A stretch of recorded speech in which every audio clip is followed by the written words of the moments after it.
Mon frère, même si tu es croyant et que tu adores Jésus, tu vas pécher. Personne n'est saint, oh mon Dieu. Tout le monde pêche. Vous voyez? Donc pour te dire que on sera sauvé par la grâce, ça veut dire que tu ne mérites pas, mais tu es sauvé. C'est ça la grâce. Vous voyez?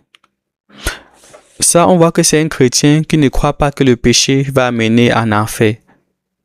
Et on a vu les 3 catégories dont on parle.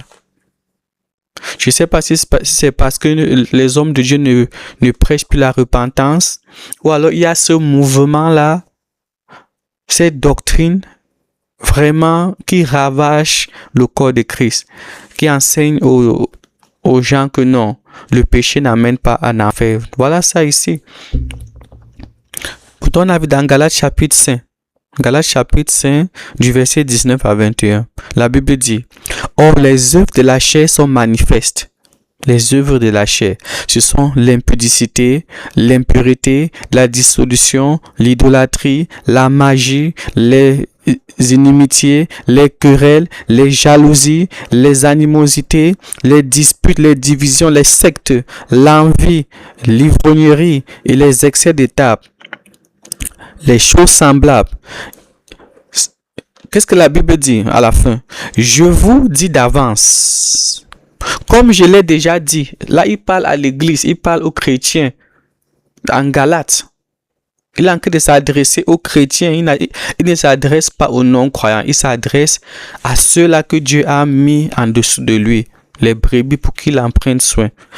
Il continue en disant: je vous dis d'avance, comme je l'ai déjà dit, que ceux qui commettent de telles choses n'hériteront point le royaume de Dieu. Ils n'hériteront pas le royaume de Dieu. Est-ce que ça peut être plus clair que ça? Il n'y a même pas d'interprétation à donner.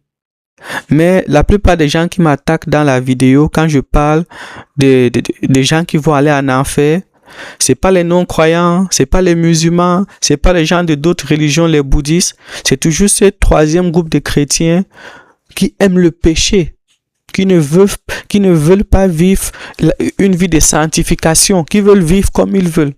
Et ils sont nombreux comme ça là. Si n'est pas dans ma plateforme sur Instagram, Facebook, les seules personnes qui m'attaquent quand je parle de la sainteté, c'est ceux ils disent qu'ils sont chrétiens, mais ils ne croient pas que non, ils vont aller en enfer.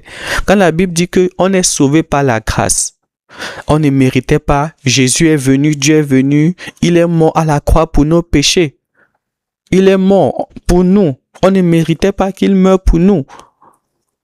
Mais on doit produire les fruits dignes de la repentance. Ce n'est pas tous ceux-là qui disent Seigneur, Seigneur, qui vont hériter le royaume de Dieu. Mais c'est seulement ceux-là qui font la volonté de Dieu. Ce n'est pas tous ceux qui disent Seigneur, Seigneur. Et il y a tellement de chrétiens comme ça qui croient que non, ils peuvent vivre comme ils veulent, il faut seulement diminuer le péché. Si tu pêches trop en tant qu'enfant de Dieu, Dieu va te châtier avec une maladie, une petite souffrance ici, à gauche, à droite. Et s'il voit que tu continues de trop pécher, il va juste te tuer et t'envoyer au paradis. Ça, c'est l'enseignement qui est là dehors maintenant. Il n'est pas le seul qui croit en ça. Donc nous devons faire attention, nous devons savoir que ceux qui commettent les fruits de la chair, Galates chapitre 5, verset 19 à 21, ceux qui marchent dans la chair, ceux qui commettent toutes ces choses et qui meurent sans se repentir, les chrétiens, je ne crois même plus qu'on doit se repentir après avoir péché. Dans le passé, quand quelqu'un chrétien péchait, il était, donc il avait mal, il était gêné, il était embarrassé et il cherchait toujours moyen de retourner vers Dieu. Maintenant, les chrétiens sont confortables dans le péché à cause des enseignements qu'ils reçoivent que non, ton esprit est sauvé, tu peux faire ce que tu veux. On voit les chrétiens qui partent en boîte de nuit, qui sont dans la fornication, l'impudicité, l'adultère, et ça ne leur dit rien. Parce qu'ils croient qu'ils vont aller au paradis, leur esprit est sauvé. Leur esprit est sauvé. Donc le péché c'est dans leur corps, c'est pas dans leur esprit. C'est ce message qui va amener des milliards de personnes en enfer, des milliards, des millions en enfer. Maintenant, on doit prêcher l'évangile aux non-croyants et on doit aussi prêcher l'évangile à ceux qui disent qu'ils sont croyants. Quand tu peux prêcher l'évangile, tu dis aux non-croyants, repentez-vous. Repentez-vous, acceptez Jésus. Maintenant, il faut aussi prêcher aux chrétiens, vous êtes en Jésus, il faut vous repentir. Il ne faut pas vivre dans le péché. Si tu vis dans le péché, tu vas aller en enfer. Le chrétien dit non, Jésus m'a déjà sauvé, tout le monde pêche. Tout le monde pêche.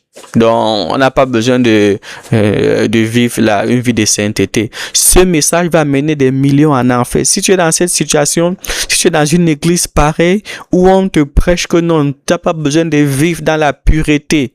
Il faut quitter l'église, il faut te repentir. Il faut aller là où on va te prêcher la sanctification. Oui, ça fait mal à la chair. On n'aime pas entendre ça parce que les désirs de la chair sont contraires aux désirs de l'esprit. Donc maintenant, on est plus conscient que non, le péché va nous amener en enfer. On reçoit des enseignements que non, le péché n'amène personne en enfer. Tous pêchent, tout le monde pêche. Mais non, vraiment, on doit faire attention à ce message. Ça va amener des millions de personnes en enfer. Si tu as cru en ça, repens-toi. Jésus est venu, il est mort à la croix pour nous libérer du péché. Il disait toujours, va, ne pêche point, va, ne pêche point. Jésus guérit, il dit, va, ne pêche plus. Jésus délivre, il dit, va, ne pêche plus. Maintenant, nous les chrétiens, on dit, tout le monde pêche. Tout le monde pêche, on est sauvé par la grâce. On ne méritait pas la venue et la mort de Jésus sur la terre. On ne méritait pas cela, c'était pas sa grâce. Mais là, on doit vivre une vie de sainteté, on doit persévérer jusqu'à la fin. La Bible dit que Jésus peut effacer ton nom du livre de vie. Ton nom peut être écrit dans le livre de vie, après Jésus l'efface. Parce que tu pêches, tu ne te repens pas, tu pêches, tu ne crois même plus que non, tu vas aller en enfer, tu vas aller au paradis no matter what, peu importe ce que tu fais. Ce message va amener beaucoup en enfer. On doit faire attention à cet évangile. Beaucoup seront à l'église, ils vont aller en enfer à cause de ce message. D'accord? On doit vivre une vie de sainteté. Sans la sanctification, personne ne peut voir Dieu, la Bible dit. Donc, on doit faire attention à ce message. On doit vivre une vie de sainteté. On doit vivre une vie de sanctification. Que le Seigneur vous bénisse. Shalom, shalom, shalom.